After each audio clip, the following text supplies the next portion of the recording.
I'm Alicia. And I'm Maddie. And welcome to the Fangirl Diaries, a podcast where we talk about our obsessions, Reminisce about our teen icons, and explore the books, movies, and shows that made us the incredibly nerdy 30-somethings that we now are.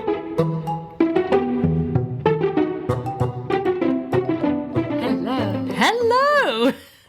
We were just saying we've made this a little bit like, this is like a late night session. We've dimmed the lights, we've had some dinner, and we're feeling pretty nostalgic. Yeah. This is a slightly different topic. Like, I feel like maybe so far we've mostly done movies or books or TV shows. Yeah. And this is more like a genre. Yeah, we've done sort of one discrete thing per episode, haven't we? Yeah. Even if it's like a book saga or a film series. Yeah. But this was like a movement. Yeah. This was like a moment for, like, I think, like, just even thinking about this episode, we were nuts for this. We should probably say what this is. Yeah. We're going to talk about emo and emo music. It's like, we're just like, we love this. This thing, the topic is, emo music. And that's the thing, isn't it? It's that it is emo music that we love, but emo itself was bigger than just the music as well. It's Way like more. a whole subculture. Yeah, 100%. It was, we were into the music, but we are going to chat today, inevitably, about everything, like the visuals, the music videos, like what we were wearing. The fashion. Oh my God, the fashion. And like, do you think we, like, do we feel removed enough from it now to like comment on it from a removed distance? I think yes. Yeah, I do. I think yes. I think Do you feel for old? a long time, it would have felt like this was just a part of who we were. And then looking back, you're like, no, it wasn't. It was like a trend. And, and a really great music genre that I still love and would still listen to. But like as a kind of era, I can look back on it as a moment in time. Me too. I feel like that's it. The era has closed now and we've got enough distance from it that when I look at photos of us from that era, which are some of the ones that you're like, I hide on my phone, I do think, wow, that was a distinct time. And you know, the photos are actually like pretty hard to dig out because if you think the core of this was like pretty early teenagehood for us. Mm-hmm. And the photos were all maybe on digital cameras, but they were not on Facebook, which is where my like university photos still live. But it was pre that. So the photos are like, I guess they were on MySpace, but like I don't have access to that anymore. So no. Well, they were on those like £5 throwaway. What were they like? The cameras where you use them once, printed out the photos, and then threw it away. And I wonder if that's it. Yeah, thank you. Disposable cameras. God, but like this was in the dark ages when it was disposable cameras. But that's exactly it. Maybe it doesn't exist in the same stream of my conscious memory in the way that everything in the post-Facebook era does. It's still there. Yeah, that's right. And maybe, I wonder if that's contributed to like the death of this movement, that everyone thought, well, we can bury that now. Yeah, you can hide it. Yeah. Oh my God, I was so tempted to go straight into a 30 Seconds to Mars quote, but I won't. It's coming up. So, okay, let's outline when this was that we're talking about and kind of contextualize this for us. And we should probably say that I appreciate for some people, like, maybe this is still going on, and we're saying this is an era that feels very distinct and kind of circumvented. It feels very finished for us. Yeah, no, I think it is. I think there are still music movements that have like built on it, and that still exists. But I don't think anyone would say that the emo movement like still exists. No. I think we're all in agreement on that. I think it's a 2000s phenomenon. Definitely. But it had, I mean, phenomenon is the right word. This had an explosion. This wasn't one of the things that we were into and it was like super niche and just you and I. No. This was big. Yeah. How do you think you would describe emo, both in terms then of maybe you could describe the phenomenon or the music and like, you know, there's like two things going on there. How would you describe it? Well, it's hard because the way I would describe it, I feel is probably not correct in terms of like music history. And when I watch things from the very early 2000s, like crucially, I'm thinking of in the OC, Seth defines himself as an emo. Yeah. And he listens to emo music. But the kind of emo music that they're talking about there is like Death Cab for Cutie. I would think of that as like rock. early indie rock. Yeah. Yeah.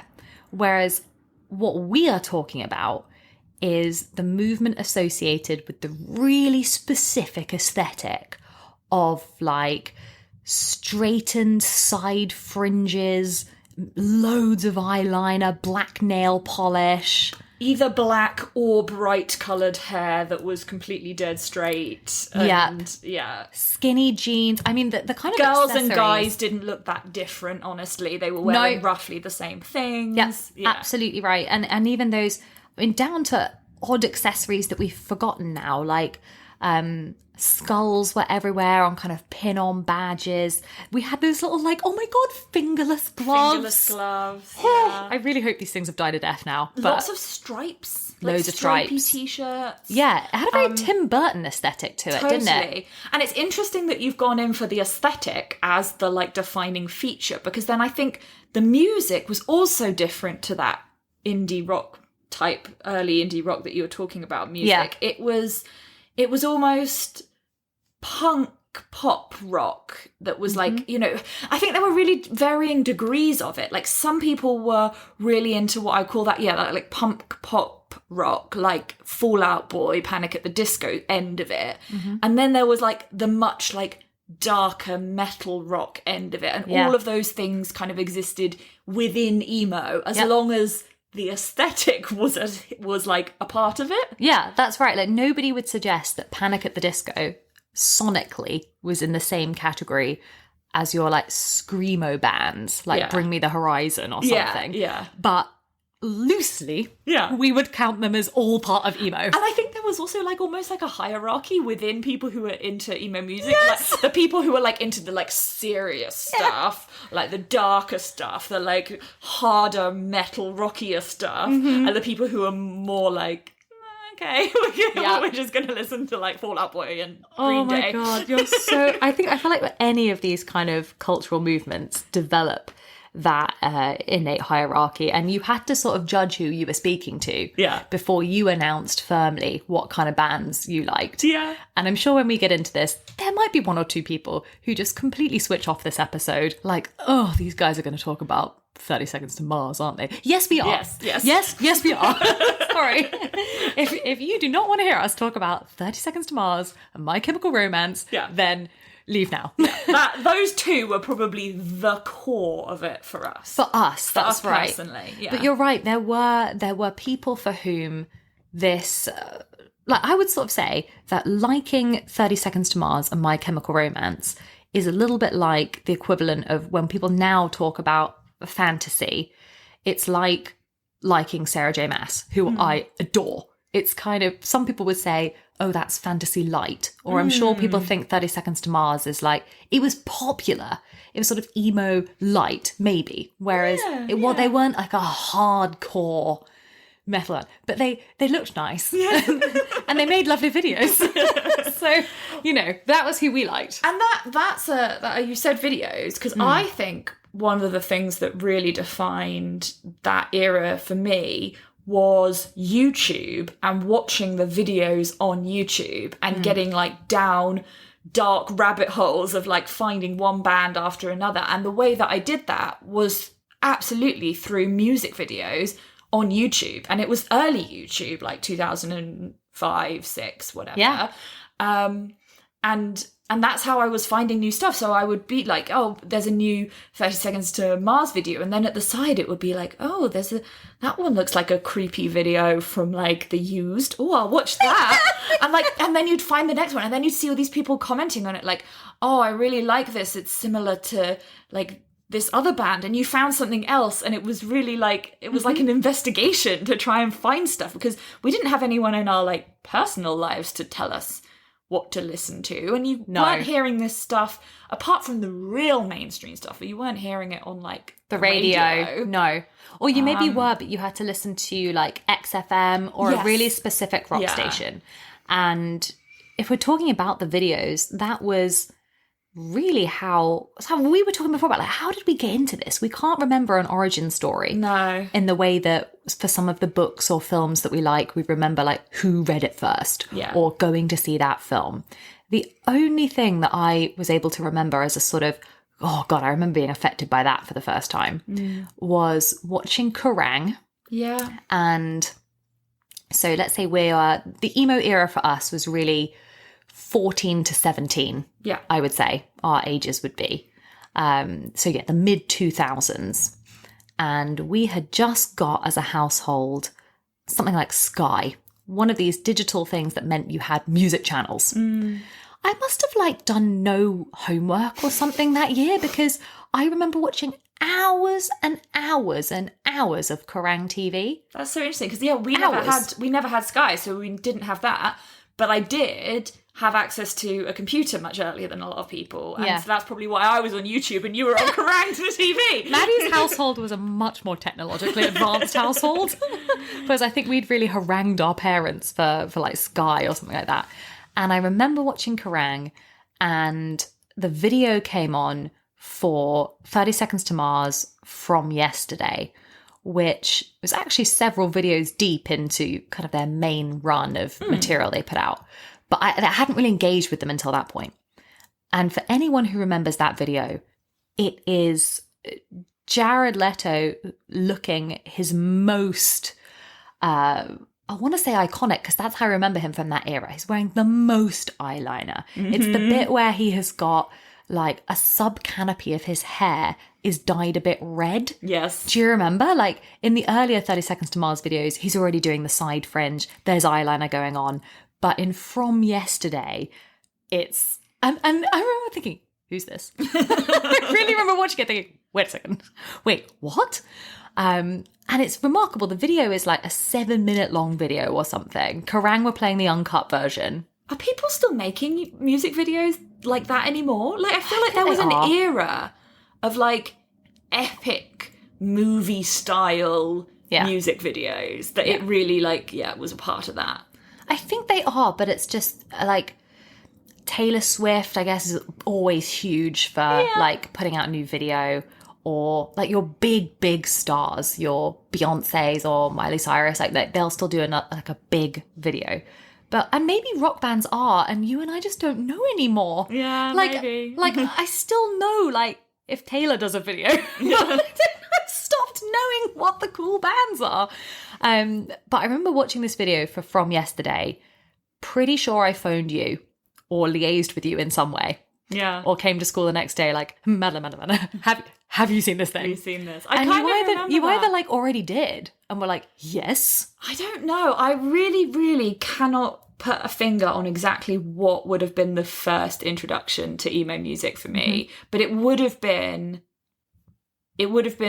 somewhere between 30 Seconds to Mars, My Chemical Romance, maybe similar time, Panic at the Disco. But yeah, one of those. But it's really hard to say. We I was forget too young. how concentrated that time period was. Like, we're really talking 2005, 2006. Yeah. That was the big peak for those bands. But I think 30 Seconds to Mars was the like soft drug that like got me into the whole thing. That's why I make the comparison to like Sarah J. Maas has really brought some people back into fantasy or into romance. It's like an easy entry. So like very, very easily digestible, delicious entry into a whole particular subculture. Yeah. And 30 Seconds to Mars was that for emo, So I think. my like biggest memory, that's definitely not my first memory, but my first like really strong emotional connection to any of this music was when the Black Pit Parade was released. So important. And I was already into that kind of music. I already knew, Helena and Teenagers and all those songs. But I knew there was a new album coming out. And it was the time when, like, you actually went and bought the CD. And I remember buying the CD, and I remember putting it in an individual disc CD player with wired headphones. A Walkman. Yeah. In my bedroom without my parents knowing, because like this wasn't like, oh my God, Mum, you have to hear this new album that I'm in. No, this was like, this type of music was very private and very much like, I want to listen to this and I'm going to sit down. And I just like put it all in and like listened to the album from start to finish. And I remember that experience and it just being like mind-blowing. Yeah. And me being completely convinced that this was the greatest work of art that had been created up until that moment.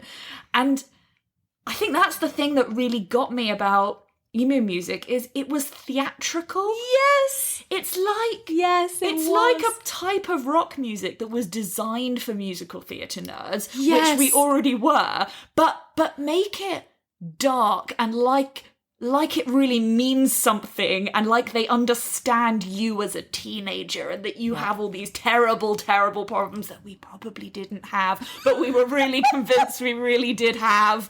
And like, it was a story over an album, and it was like, and when the music videos started coming out, they were all like, you know, big staged theatrical productions, high concept, big budget, and you could like read all the lyrics in the book as you were listening to it, and it was like experiencing theatre, but cooler. I was wondering earlier, like, why did we get into this? And you have articulated the exact theory. I have just written down musicals and circled it, because before this, neither you or I grew up on like a diet of rock music. I don't think it was a particular, like, I can't remember my interest in that music predating emo. No, my dad would make strongly. me listen to like Genesis and Pink Floyd and stuff, but Yeah. it wasn't like my genre. Actually, I remember your dad trying to make us listen to that stuff when I was like round at your house. Sure. And we kind of like were sort of into it a bit, but like nothing like when emo arrived. Yeah. But we had spent ages sort of 11 through to 13 being obsessed with musical theatre, involved with musical theatre. Yeah. That was what we loved. Storytelling through music. Yeah. And music that was of an emotional pitch. Yeah. That really hit. So when you got things like Black Parade and these like concept albums that had like a narrative design to them, or like there's so much of My Chemical Romance that sounds like rock opera. Yeah, of course. It's like about a guy who's like dying and he goes, you know, it's like a whole story, and like, you know, it's just, it is a concept album. They would use those words. We'd like be watching all videos about like, you know, interviews with Gerard Way, like explaining the story and like all this stuff. And yeah, you're like, oh yeah, oh, they're so intelligent. Wow. Like, you know, it was about them putting together something that was bigger than just pop music. And it was intelligent. That's right. It felt like there was something to dig into. But you were right you sort of pointed out there that it was thematically about things that, if we're honest, we can't say we were really a part of. No. Like, this somehow managed to allow us at our sort of suburban all-girls school to engage with a subculture that felt a little bit edgier, but not too much. Do you know what I mean? Like, we were into it, but we couldn't say that you and I were experiencing, like, Wikipedia will say that emo is about, like, you know, a post 9/11 nihilistic apocalyptic world. And I'm looking at that thinking, yeah, but for us it was also about fancying Jared Leto. Yeah, but also on the flip side of that, I think at the age we were, 13, 14, 15, 16, we were angry. Your brain is just a bit messed up. Yeah.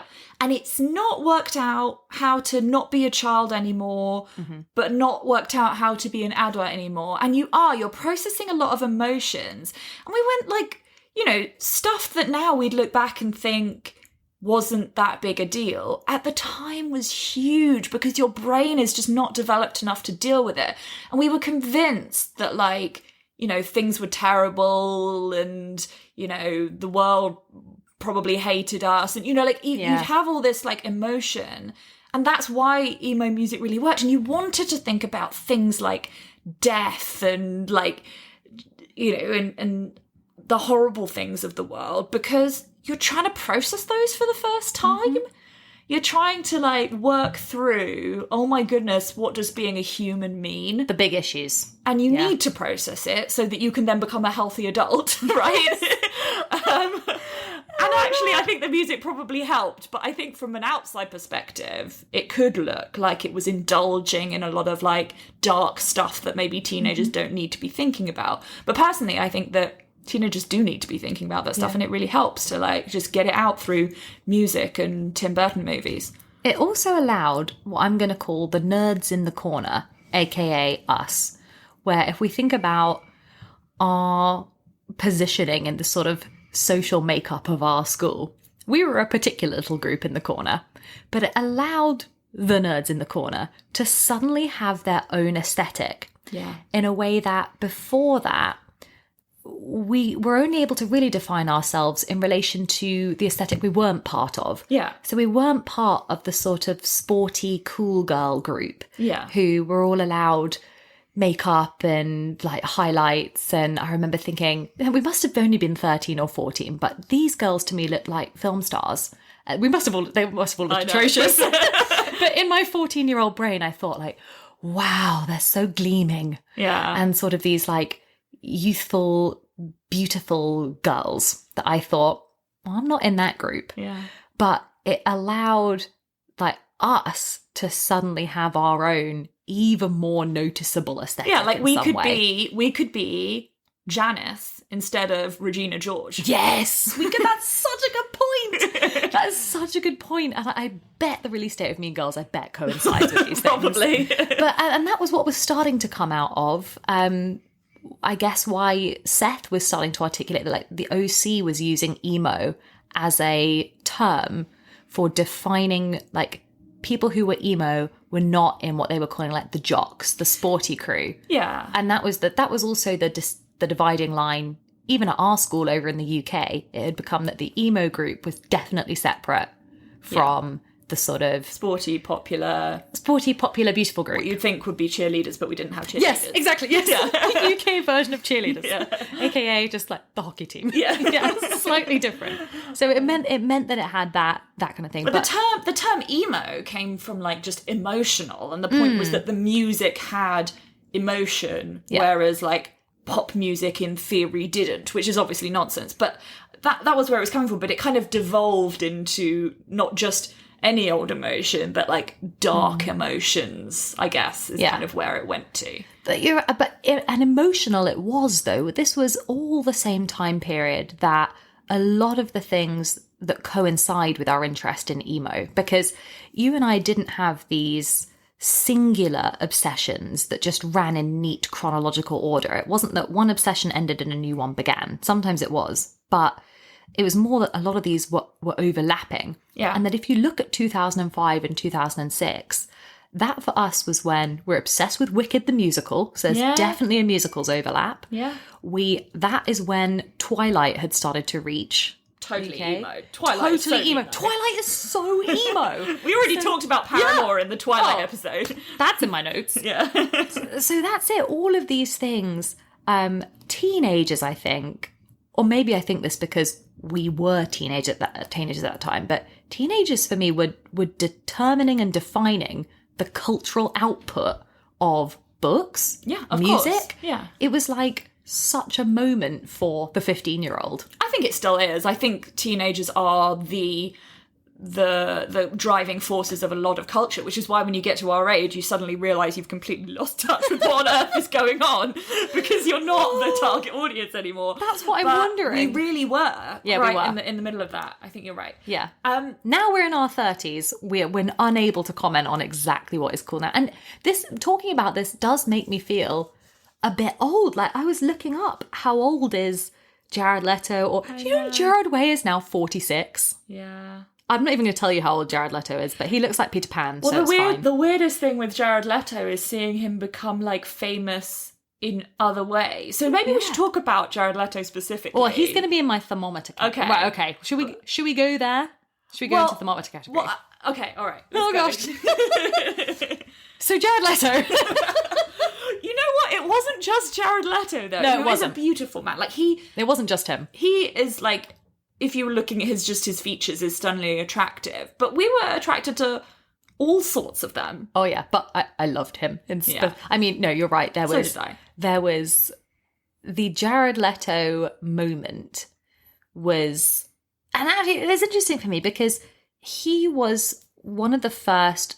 He was like that version of man, that aesthetic that I hadn't like fancied before. I can't think like before that. When we've talked in detail about like my love of Aragorn.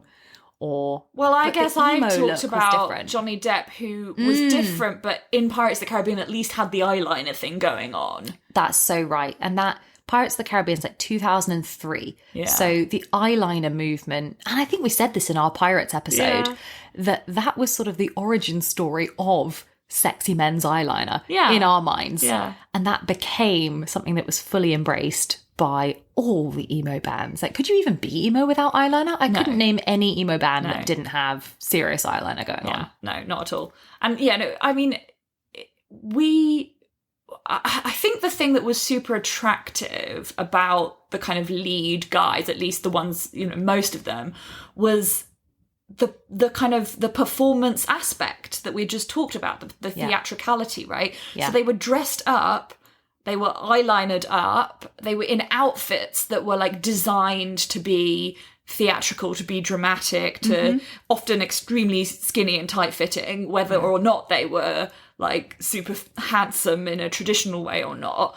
And that like confidence that then comes with like a performance of these songs just kind of created something that was incredibly attractive. And I think the one thing that I always remember was we should probably talk a little bit about like how all this like fitted into our real world, but we started to like go to some gigs. Like we were just about getting old enough to be able to like go to real gigs, go see these people on our own, like without our parents. I couldn't believe we were allowed. I know, You're right. I know. Like, we thought we were so cool. But one that I didn't even know this band. I think you had told me to like listen to a few songs from this band called Kill Hannah. Oh, I love Kill Hannah. And I didn't really know them. They were probably like lesser known of the emo bands. And I was like, okay, they sound like quite good, but I wasn't super into it.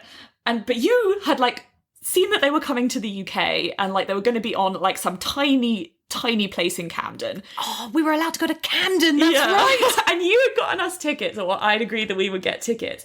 And I, like, this guy, you look at him now, and he's not an attractive man. Like, if you were looking at like any kind of basic, like, this is normal Matt Devine standards. from Kill Hannah, isn't it? Yeah, We're talking exactly. About Matt. But he came on and he started performing these songs, and I, in this tiny room in Camden, literally fell in love with him. I remember this so vividly. We were right at the front. I pushed right to the front. I was able to touch him when he came out into the crowd, and I just fell in love. And it's just the charisma and the performance and all of that stuff just makes those, it's just incredibly attractive. I think you and I love performers. Yeah. And this is a key trait. We love someone with, I mean, who doesn't, but like with star quality. Yeah. So everything from being in love with the character of Jack Sparrow, who's just effectively like a big performer, somebody who has like main character energy.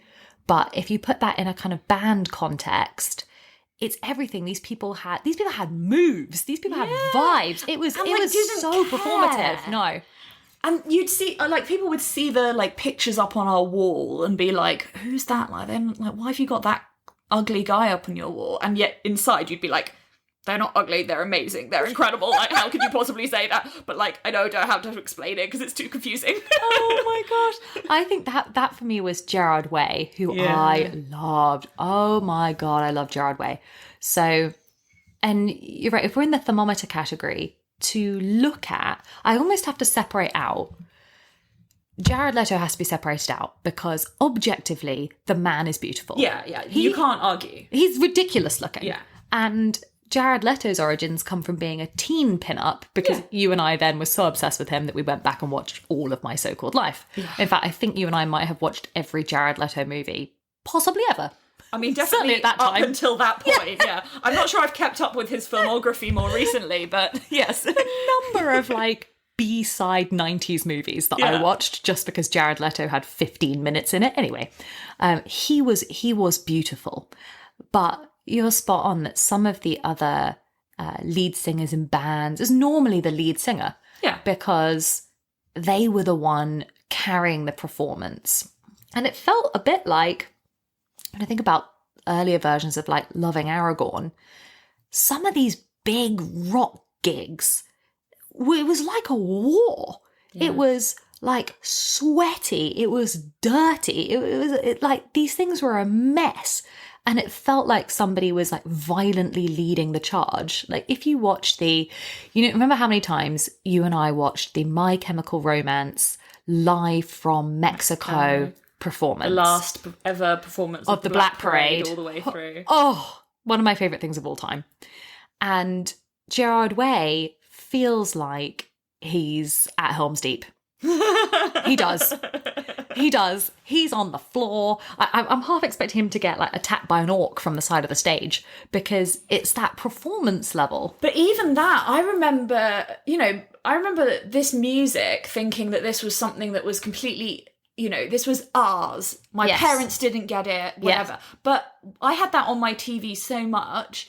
My mum got into that. She was like genuinely impressed by, the stage presence, the performance quality, the theatricality, and she got it. Yeah. She didn't understand why I liked any of this stuff until she saw that. And she just like, was like, oh yeah, it's really good. Yeah. It just was really, really impressive. My mum liked Black Parade too. Yeah. And I think that, and definitely could appreciate Jared Leto, because you'd have to just be blind not to. Yeah. But you were so right about talking about some of My Chemical Romance's work, but particularly Black Parade and are we going to say like that album is the epitome, I think, of the genuine best piece of art from the emo movement. I agree, yeah. It's the Black Parade album. Better, yeah. Me neither. I'm sure, like, if you can, listeners, please send us a message. It would also just be... A lot of people love, like, Fall Out Boy and Green Day and stuff. But oh, yeah, okay. I love Green Day, but it was never as central to me as My Chemical Romance was. And I feel like American Idiot had happened maybe a bit earlier, maybe like a year before you and I had. And it was those people that were ready to give us a bit of side eye if we liked My Chemical Romance or 30 Seconds to Mars. I guess to them, those bands felt a bit like Pretenders. Yeah. Whereas to us, they were... the core. They were the core. Yeah. I don't think anyone could argue that My Chemical Romance was not core. No, well, I don't know. I'm pretty sure people would try. But that's anyway. What I think, that generation of lead singers that we loved was really to do with the way that these people moved on stage, the stage presence, watching them in the videos. And even videos were built around this. Like, the From Yesterday video is Jared, like...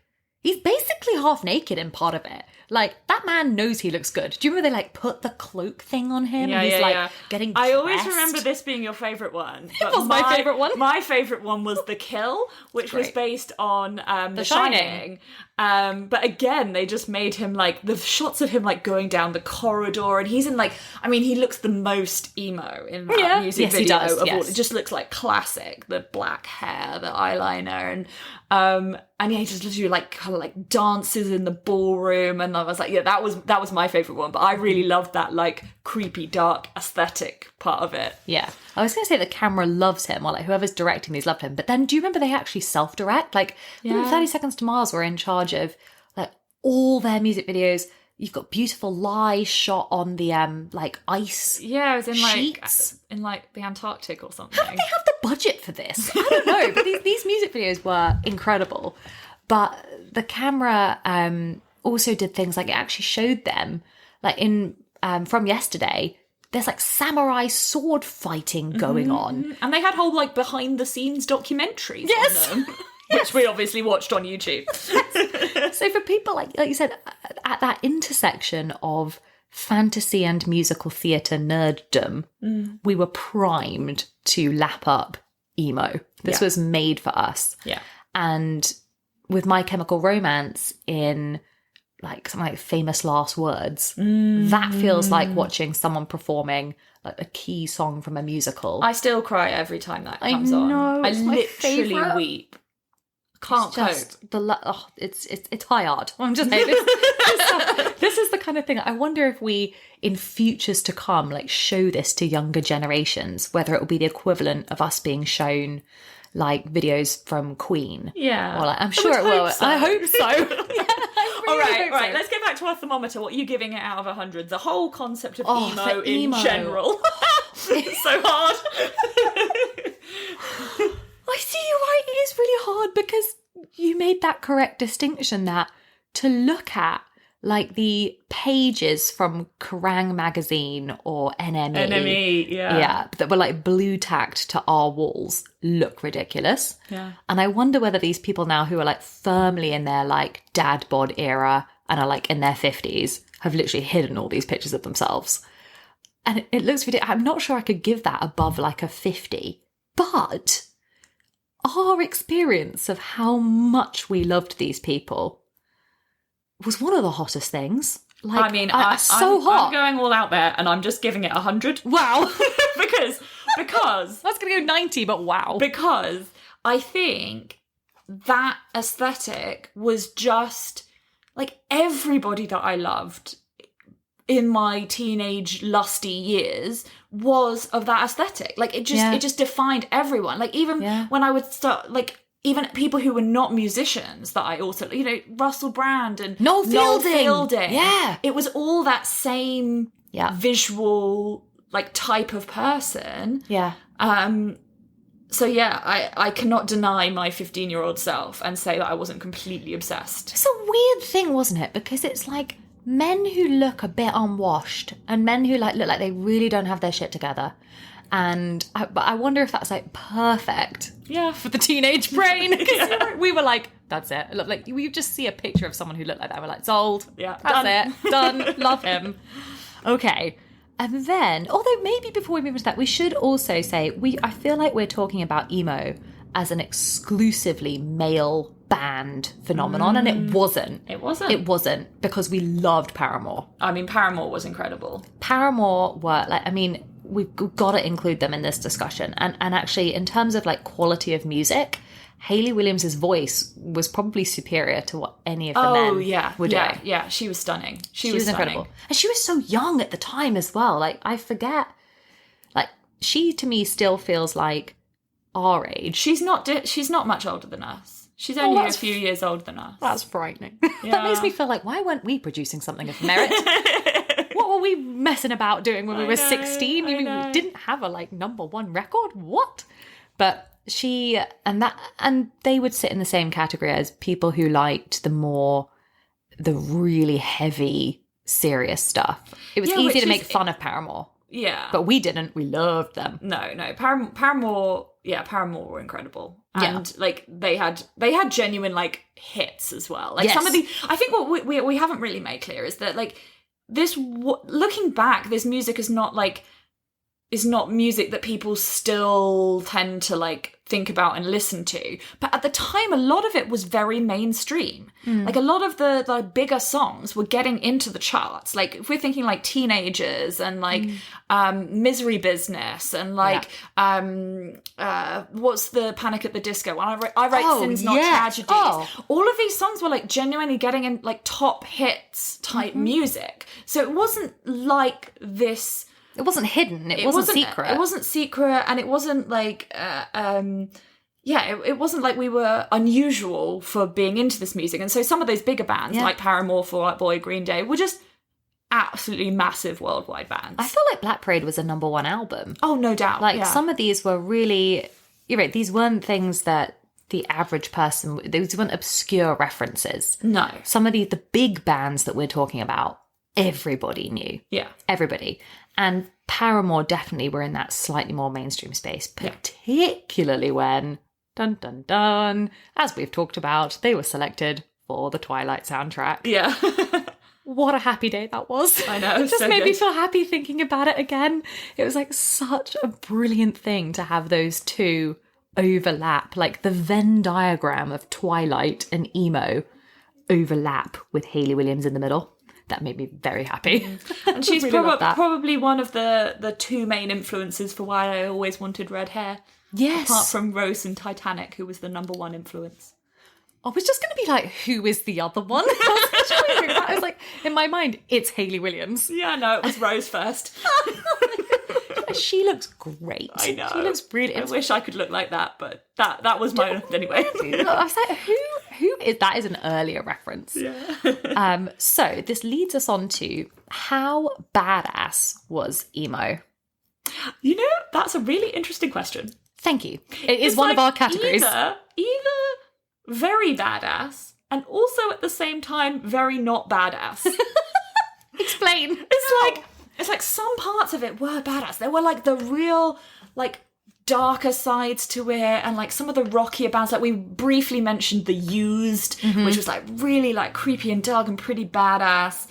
But actually, I think underneath it, it was kind of soppy and like a lot of people just feeling a bit like, you know, making music because they were a bit sad and they had a lot of emotions to process.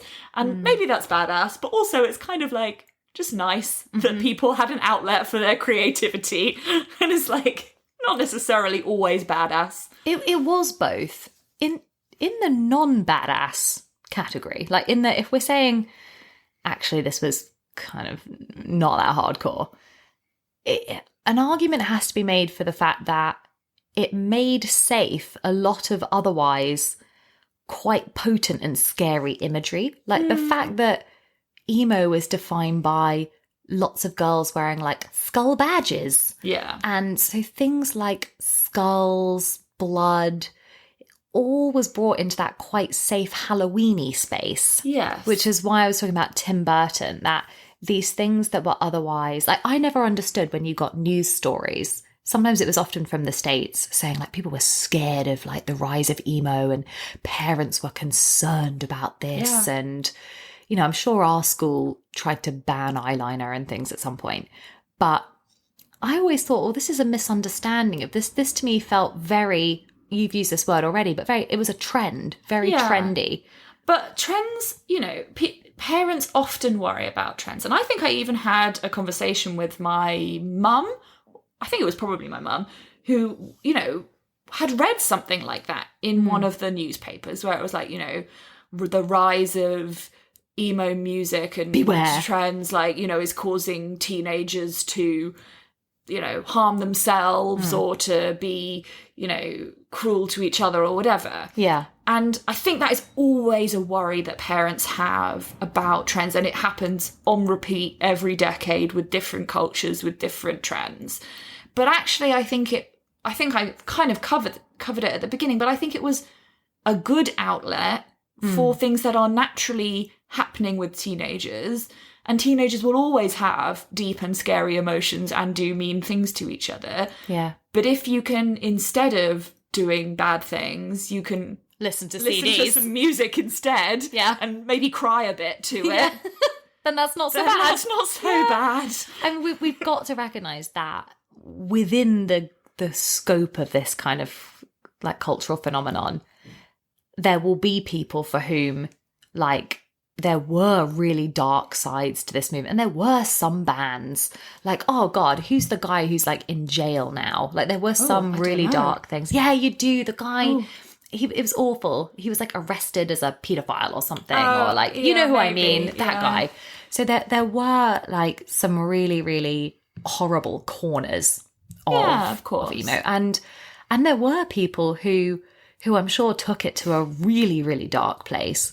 But the way we experienced it was in our ever so slightly more cloistered teenage space that was particular to us. But even for people where they were going through really hard things in their life and they were struggling maybe with mental health or, you know, real issues, you know, people like Gerard Way would openly say that, like, their mission was to help those kids and those teenagers. They'd say, like, we want you to take one step at a time, not to hurt yourself. We want to be there to process your emotions with you, sing our songs, you know, listen to our words. It was responsible. Yeah, he would say, like, you know, we're here to help save your life. And that may sound ridiculous to, like, some 40-year-old person looking on at their 13-year-old teenager. No, I bet it did. Like, I really do think that, if you can work through some stuff with the help of some music and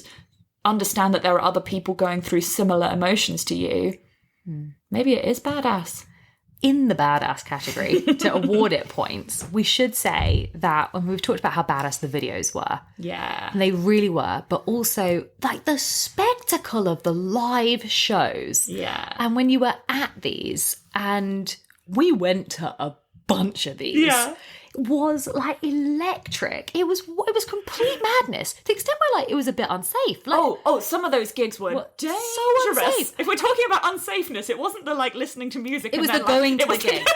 Oh my god! And we identified very early on that we had a certain level of how hardcore we were. That we like, you know, were or were not one side of this line. So when like serious mosh pits were happening, we were like, no thank you. But you know what? I was extremely good at just pushing to the front. Oh, we had like a whole system for this. I like knew how to weave through a crowd like just before it started, make sure I was in the right place, and like I was not holding back. No, you were so good at it as well. Like a little group of us would sort of in formation get in a line behind you, in a sort of conga line, because you just had no shame and you had sharp elbows and you would like clear. You just have to like spot the spaces and just weave into them, and like it was successful. Oh yeah, like, we used that. I remember when we went to see 30 Seconds to Mars, which is like the greatest gig ever. Was that at the Give It a Name festival? Yes, it was. Yeah, and we got there something. Cool. Oh, so good.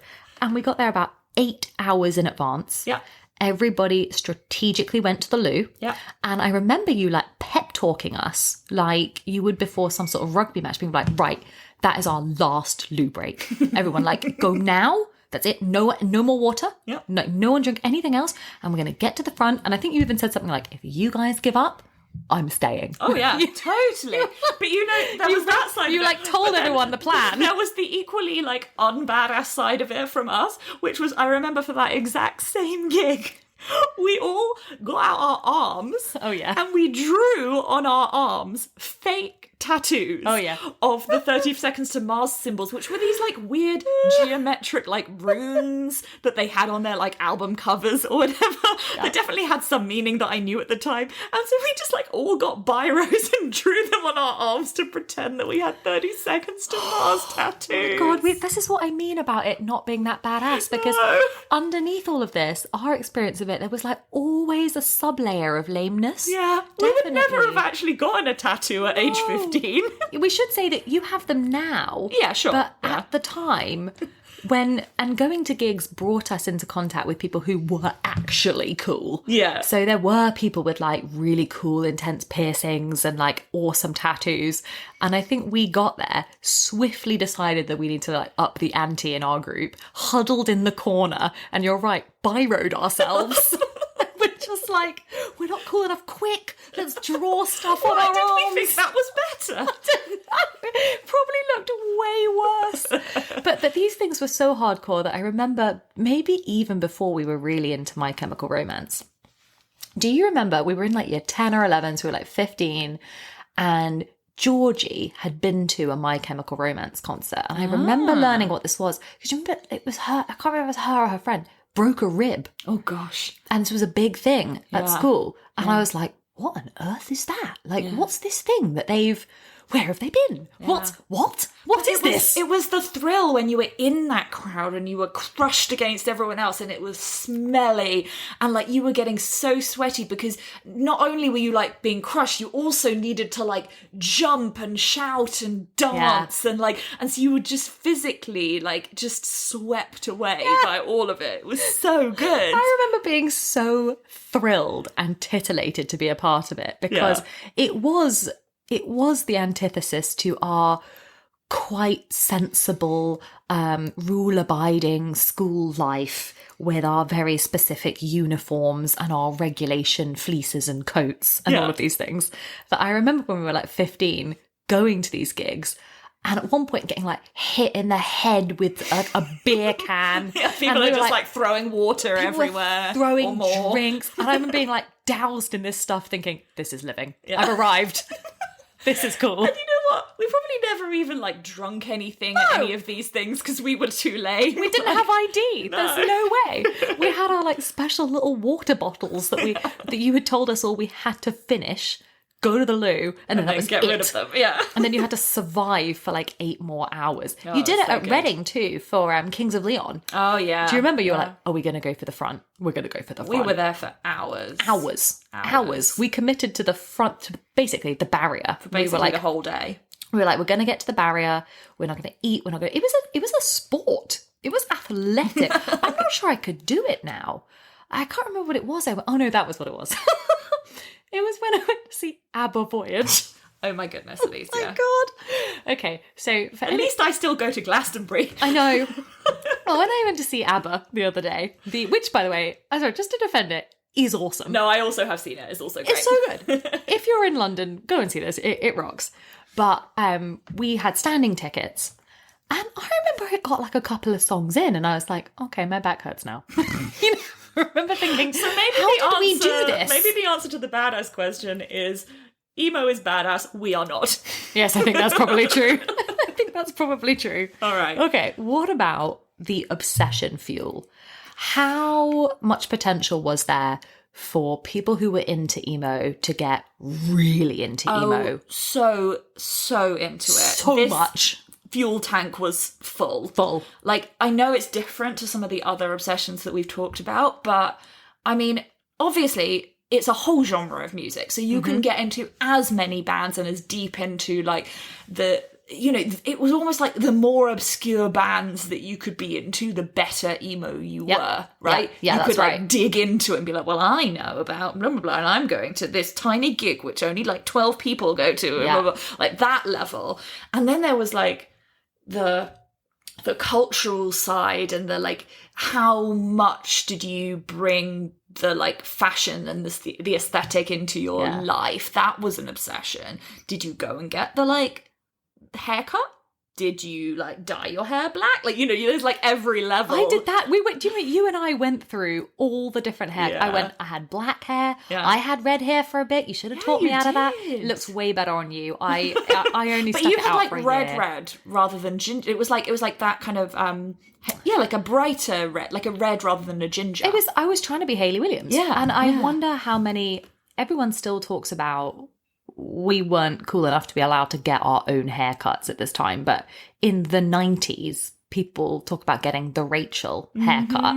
Now, we were about 6 years old at that time, so I don't know what haircut I had. No. But we were teenagers able to sort of talk to the person who was doing our hair at that time. I wonder how many people showed a photo of Hayley Williams as like the haircut for that era. The colour. And you could also do it yourself. Like you could buy, I think my red hair dye came from doing a bottle. Dye, it came from just like the chemist. Yeah, and just did it in the shower. Definitely. And this is probably why it looks so bad. And then otherwise in terms of obsession, I'd say that like the kind of the culture of it. So like we would like go, as we said, like go to Camden for gigs, but we'd also like go to Camden just to like hang out because that's where the emos hang out. It was nowhere near where we lived. Like, I should say. We could like go to the market and maybe buy like some crappy like belt. Some fingerless gloves. This was like a Saturday for us. We took the journey into London and then to the north of London where Camden was, just to like, you're right, just to like sort of hang out there. Yeah, because that's what you did. That felt like for London the cultural home of emo, and therefore it was like. Although the people who actually were there were like much older and like were not really. They were like goth or like you know more serious and probably thought, why has this place been invaded by teenagers? The people I would love to know whether the people who are actually cool in Camden, and they've outlasted it. Like it's still cool in Camden. Yeah, you're right. They must have thought, what the hell has happened? Why are there all these 12-year-olds? Why are these 12-year-olds here? Yes. Why has it suddenly been overrun with? I even remember a time of one of our mums, and there was a whole group of us. It could have been anyone's mum, like accompanying us all on the journey, like dropping us off at the sort of. They probably then went border to like the V&A or something. While we went and hung out in Camden. Safely in Costa Coffee on the edge of Camden while we went and like pretended to be cool for like 3 hours. Oh God. But like the merch that surrounded the number of band t-shirts. I've still got them all. Me too. Yeah. I will not throw that stuff away. No way. No. We're also going to need these because in however many years' time, like I'm amazed that there's not more like emo parties or things where, you know how like 80s as an aesthetic has become like people will have like their birthday party with like an 80s party. Oh my God, can we have an emo 40th birthday Okay, party? we're doing it. That's happening. Because like we own all the stuff. I've got all of this. Or I'm really scared that in like future times, like our children will be invited to like these parties, like emo parties, and they'll have to consult with us about what this was. There'll be like 2000s themed stuff and we'll be like, right, we are ready. Here you go.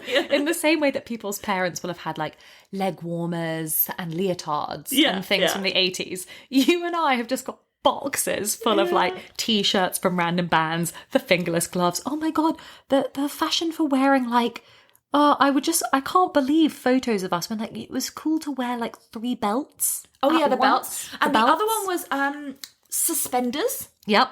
I think I had suspenders that were black with red lips on them. You mean like the braces? Yeah, like braces. Yeah. That was the thing. You're right. And to wear them just like over a t-shirt. Yeah.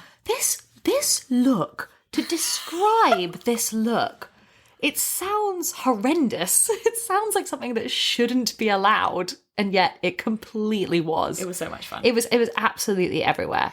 And you could even get into an obsession fuel. I remember being, extremely excited by any kind of cultural crossover within that. So like, do you remember when Gerard Way married Lindsay from Mindless Self-Indulgence? I absolutely remember. Also a great band. Yeah. And it was like, to me, this was the merging of like the dynasties. Dynasties.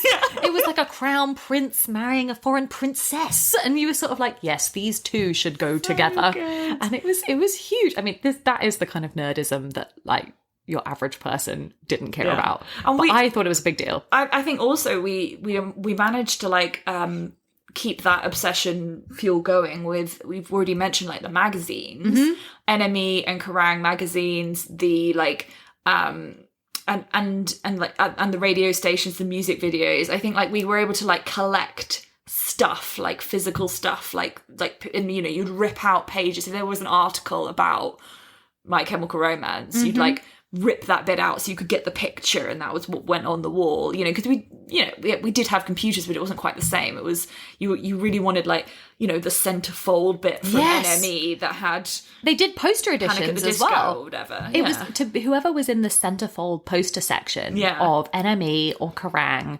Like mine and your bedroom walls for these years were just like collages but like completely populated by the centerfolds of NME, Kerrang, and occasionally Empire for our film. Yes. Like the people we loved in films. Yeah. Like those magazines sustained us. Yeah. Because no one had like enough printing equipment. No one's printing out colour photos. No, not at all.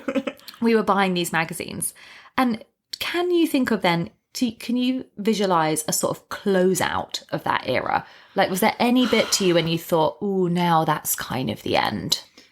I'm guessing it was kind of like as we went to university. It was. I think at that point I like started like going out clubbing. Yeah. And listening to like pop music. Yeah. Rather than rock music. Right. Which is kind of sad. Our sonic sphere changed, and it was that difference because when we were at school, you've got to remember this. Our like common room at school had one CD player. Yeah. And like a boombox. A boombox. Yeah. That's right. And the general agreed practice was that, there could be a CD playing. You were allowed to have music in break time. But there was the school hadn't imposed any sort of system or regulation on like who was allowed to use the CD player. Who chose what music was playing at lunchtime. No, they let us fight this out amongst ourselves. And I mean, we were 17 and 18. We should have been able to do this ourselves. Yeah, and yet, there was like, suddenly, I felt like our little group like formed a sort of uprising because for ages and ages and ages, the CD player was very much the property of the people who wanted to play pop music. Pop music or and dance like music, R&B. yeah. Totally. Like, and that was just what was on. So that was the forced music soundscape of our common room. Yeah. And then it sort of got decided that like we were going to get in on this. Yeah. I don't know how we had the courage. I remember being really scared.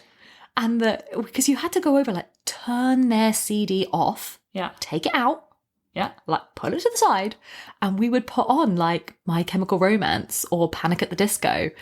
And it was I remember it was a fight. It was a power move. Yeah. And I remember thinking, oh no. And somewhere in the middle ground, you remember there was acceptable middle ground, things like, they weren't emo, but things like Maroon 5. Yeah. Or Kings of Leon probably Kings of falls Leon, under that. Yeah. The Killers. Yes, the Killers. These were sort of like, we agreed that these bands were bands that we were happy with. Yeah. And the popular music crew decided that like, that was also fine. That was okay. Yeah, we kind of like found it. But I also remember that when we did put on something slightly unexpected and like, we were doing a bit of that power move, that you'd suddenly notice like someone on like the other side of the common rooms, like ears prick up and you'd be like, oh, there's another one over there. Yes. They know this. They like it. We'd put Black Parade on and you'd see someone think like, oh, that's cool. Yes, it is. Yes, it is. Come and talk to us afterwards. But you're right, at university, like, I really remember when you and I, we went, just the two of us, to Reading. And we went multiple times. Yeah. But there was the time when we went to Reading and it was the summer when we had just left school and we were about to go to university. Yeah. It was just you and me. And I really, really remember that being like feeling like this was the closeout of an era. And it was you and I like celebrating the thing. It was like the thing that like defined us. Yeah. And I remember thinking like, oh my God, I don't know whether this is going to like carry on. And like, thank God we were going to university to the same one. Yeah. We're just like, we're going together. We're not going anywhere else. No. But like, it did feel like, I wonder if this will continue. And it did continue. I mean, I remember also going to Reading when My Chemical Romance came back, but that was a couple of years later. It was definitely after the end of, they were already on to the like, what was the last bigger album that they did? See, this is the thing. I don't know because you kind of left it. I kind of left it. Yeah, and it was more poppy than rocky, and it's still a great album. Actually, I will still use it to like go on runs with because it's very upbeat. It's excellent. But I went then, and I was like, oh, I'm too old for Reading Festival, aren't I? And also like, and I was only 20.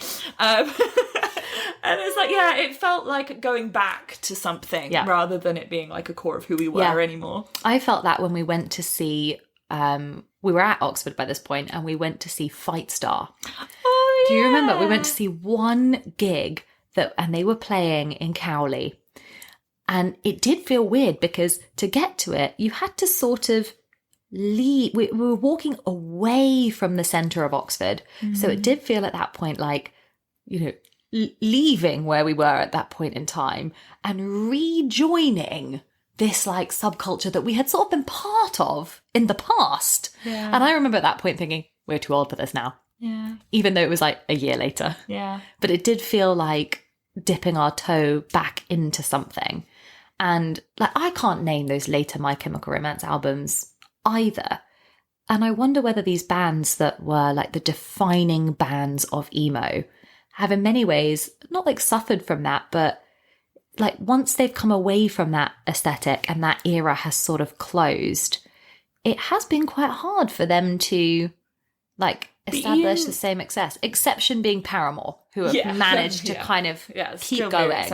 What I would say is that it has been interesting to watch. You know, we talked a lot about both Gerard Way and Jared Leto in this episode.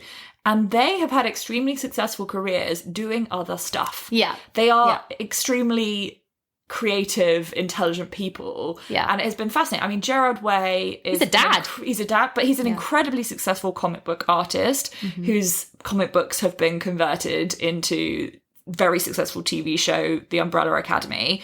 Like, he's just like a massive success in a completely new industry that he wasn't in before. He's so cool. And like, Jared Leto obviously already was an actor, but then, I mean, he blew up. And it's been...